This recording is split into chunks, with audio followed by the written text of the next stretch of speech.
Всем привет, мои дорогие слушатели! Меня зовут Евгений Неллин, а это канал «Читаю вслух». Здесь я читаю с первого раза без подготовки, как получится. Делаю это для развития своей дикции и речи. И сегодня у нас с вами, пожалуй, самый короткий и самый странный рассказ Чехова. Называется он «Смерть чиновника». Итак, поехали! Смерть чиновника. В один прекрасный вечер не менее прекрасный экзекутор Иван Дмитрич Червяков сидел во втором ряду кресел и глядел в бинокль на корневильские колокола. Он глядел и чувствовал себя наверху блаженства. Но вдруг... В рассказах часто встречается это «но вдруг». Авторы правы. Жизнь так полна внезапностей. Но вдруг лицо его поморщилось, глаза подкатились, дыхание остановилось. Он отвел от глаз бинокль, нагнулся и... Апчхи! Чихнул, как видите. Чихать никому и нигде не возбраняется. Чихают и мужики, и полицеймейстеры, и иногда даже тайные советники. Все чихают. Червяков нисколько не сконфузился. Утерся платочком и, как вежливый человек, поглядел вокруг себя. Не обеспокоил ли он кого-нибудь своим чиханием? Но тут уж пришлось сконфузиться.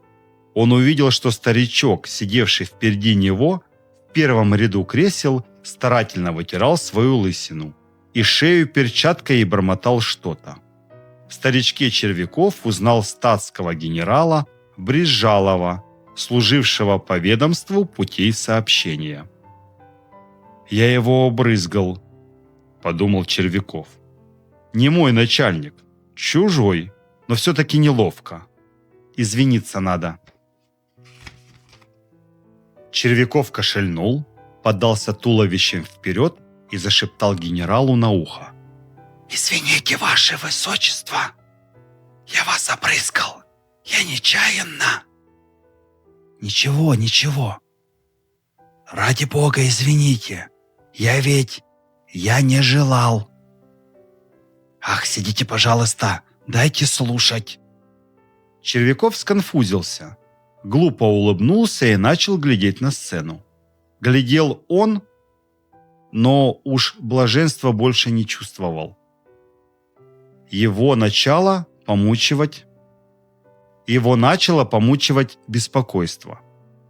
В антракте он подошел к Брижалову, походил возле него и, поборовши робость, пробормотал. «Я вас обрызгал, вашество. Простите, я ведь не то чтобы...» «Ах, полноте, я уж забыл, а вы все о том же», — сказал генерал и нетерпеливо шевельнул нижней губой. «Забыл, а у самого ехидства в глазах», — подумал Червяков, подозрительно поглядывая на генерала. «И говорить не хочет.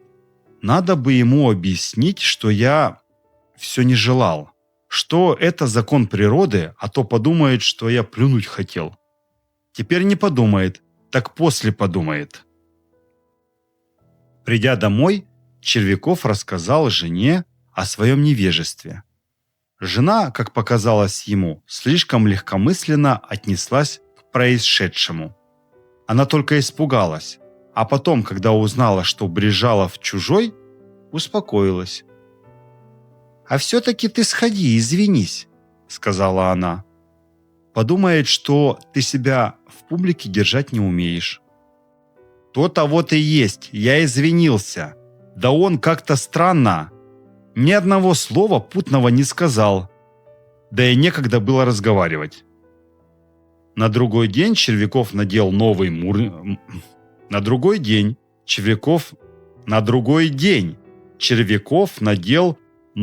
мундир, подстригся и пошел к Брижалову объяснить. Войдя в приемную генерала, он увидел там много просителей, а между просителями и самого генерала, который уже начал прием прошений. Опросив несколько просителей, генерал поднял глаза и на Червякова.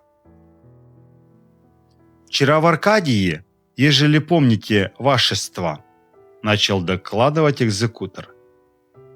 Я чихнулся и нечаянно обрызгал. Какие пустяки? Бог знает что. Вам что угодно? Обратился генерал к следующему просителю. Говорить не хочет, подумал Червяков бледнее. Сердится, значит. Нет, этого нельзя так оставить. Я ему объясню. Когда генерал кончил беседу с последним просителем и направился во внутренние апартаменты, Червяков шагнул за ним и забормотал. «Вашество, ежели я осмеливаюсь побеспокоить вашество, то именно из чувства, могу сказать, раскаяния. Ненарочно, сами изволите знать». Генерал состроил плаксивое лицо и махнул рукой. «Да вы просто смеетесь?» «Милостиздарь», — сказал он, скрываясь за дверью. «Какие тут насмешки», — подумал Червяков. «Вовсе тут нет никаких насмешек. Генерал! И не может понять? Когда так, не стану я больше извиняться перед этим фанфароном. Черт с ним. Напишу ему письмо, а ходить не стану. Ей-богу, не стану». Так думал Червяков, идя домой. Письма генералу он не написал. Думал и никак не выдумал этого письма. Пришлось на другой день идти самому объяснять. «Я вчера приходил беспокоить вашество», – забормотал он, когда генерал поднял на него вопрошающие глаза. «Не для того, чтобы смеяться, как вы изволили сказать. Я извинялся за то, что чихая брызнул с...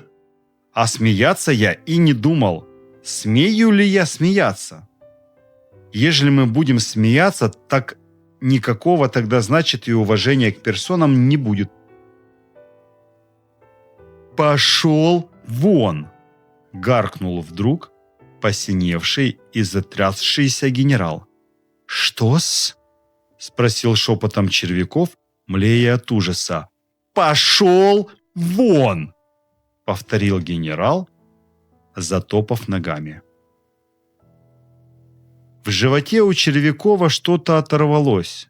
Ничего не видя, ничего не слыша, он попятился к двери. Вышел на улицу и поплелся.